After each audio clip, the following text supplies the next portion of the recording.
तारीख 30 ऑक्टोबर पदाधिकारी मेळावा राज ठाकरेंचा। मंडळी, राजकारणात सध्या एक वेगळाच रंग दिसतोय। मित्रपक्षांमध्ये मतभेद, सत्ता समीकरणं बदलत आहेत आणि या सगळ्यात राज ठाकरे नेमकं कुठे उभे आहेत हा प्रश्न पुन्हा एकदा चर्चेत आलाय। तारीख 30 ऑक्टोबर पदाधिकारी मेळाव्यात राज ठाकरेंनी थेट मतदार यादींवरच आवाज उठवलाय। त्यानंतर शिंदेंवर झालेल्या टीका हे सर्व लक्षात घेता राज ठाकरेंना नेमका कोणता संदेश द्यायचा आहे? मतदार यादीतून बोगस मतदारांना हटवून मतदान प्रक्रिया स्वच्छ केली जात नाही तोपर्यंत स्थानिक स्वराज्य संस्था निवडणुका घेऊ नये असा सवाल राज ठाकरेंनी उठवला। 1 नोव्हेंबर रोजी निघणारा मोर्चा महापालिकेचा निकाल बदलणार का? ठाकरे गट, मनसे आणि महाविकास आघाडीला या मोर्चाचा फायदा होणार का? पाहूया या व्हिडिओतून। मंडळी नमस्कार, मी सौरभ, तुम्ही पाहताय लावरे व्हिडिओ। मंडळी, काही महिन्यांपूर्वी काँग्रेसचे ज्येष्ठ नेते, लोकसभेतील विरोधी पक्षनेते राहुल गांधी यांनी पत्रकार परिषदेत कॉर्पोरेट स्टाईलमध्ये प्रेझेंटेशन करत 2024च्या लोकसभेत निवडणुकीत वोट चोरी झाल्याचा गंभीर आरोप केला होता।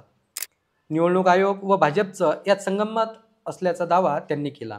तसेच महाराष्ट्रात सुद्धा विधानसभा निवडणुकीत वोट चोरी झाल्याचा दावा त्यांनी सुद्धा केला आहे।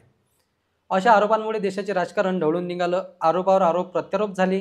एवढेच नाही तर राहुल गांधींनी सध्या निवडणुका सुरू असलेल्या बिहारमध्ये वोट अधिकार यात्राही काढली। दुसरीकडे हाच मुद्दा समोर ठेवून महाराष्ट्रामध्ये राज ठाकरे यांनी या मुद्द्याचं स्थानिकीकरण सुद्धा केलं। ठाकरे गटाचे प्रमुख उद्धव ठाकरे आणि मनसे प्रमुख राज ठाकरे या दोघांनी अलीकडे झालेल्या विधानसभेत आपला या बोगस मतांमुळेच व निवडणूक प्रक्रियेतील घोळांमुळेच पराभव झाल्याचं आपल्या समर्थकांच्या मनात ठसा उमटवण्यात यश मिळवलंय। त्यासाठी मतदार यादीतील हे घोळ जोपर्यंत दूर होत नाही तोपर्यंत निवडणुका घेऊ नये अशी आक्रमक भूमिकाही घेतली आहे। महाराष्ट्रात जो मोर्चा निघेल तो दणदणीत झाला पाहिजे। महाराष्ट्रात काय आग पेटली हे दिल्लीला कळायला हवं। सहभागी आणि या मोर्चात सहभागी होऊन महाराष्ट्रात काय राग आहे तो आपण दाखवून देऊ, असं आवाहन राज ठाकरेंनी जनतेला केलं आहे। लोकांना सत्य कळावं आणि असत्य जनतेसमोर जावं यासाठी महाविकास आघाडी, मनसे, ठाकरे गट या सर्व गोष्टींच्या विरोधात आहेत। ते मतदार मोर्चातील सामील होतील। अलीकडेच राज ठाकरेंच्या विधानाने चर्चांना चांगलाच वेग आला आहे। मागील काही महिन्यांमध्ये राज ठाकरे आणि एकनाथ शिंदे यांचे संबंध खूप चांगले दिसत होते, पण आता परिस्थिती हाताबाहेर गेलेली आहे। राज ठाकरेंनी शिंदेंवर बोचरी टीका केल्याने शिंदे यांचे मंत्री ठाकरेंवर चांगलेच तुटून पडलेत। त्यातच शासन आता महाराजांच्या गडकिल्ल्यांवर नमो टुरिझम सेंटर उभारणार आहेत। त्यावर राज ठाकरेंनी नमो टुरिझम सेंटर जर शिवनेरीवर उभारला तर तिथेच फोडून टाकणार अशी जरी ठिणगी उडवली।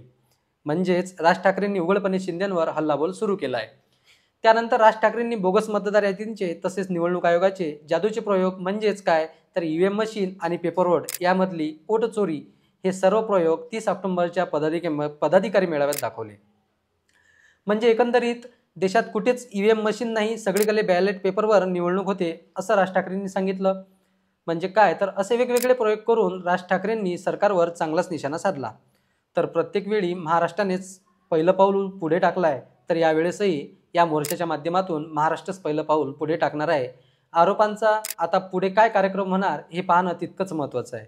तर खरंच निवडणूक आयोग या बोगस मतदार याद्या स्वच्छ करणार का? आणि जर केल्यास खरंच ठाकरे गट आणि मनसे व महाविकास आघाडीला याचा फायदा होणार का? तर मंडळी, ठाकरे बंधूंचे या मोर्चातून राजकीय समीकरणे बदलणार का? तुम्हाला काय वाटते?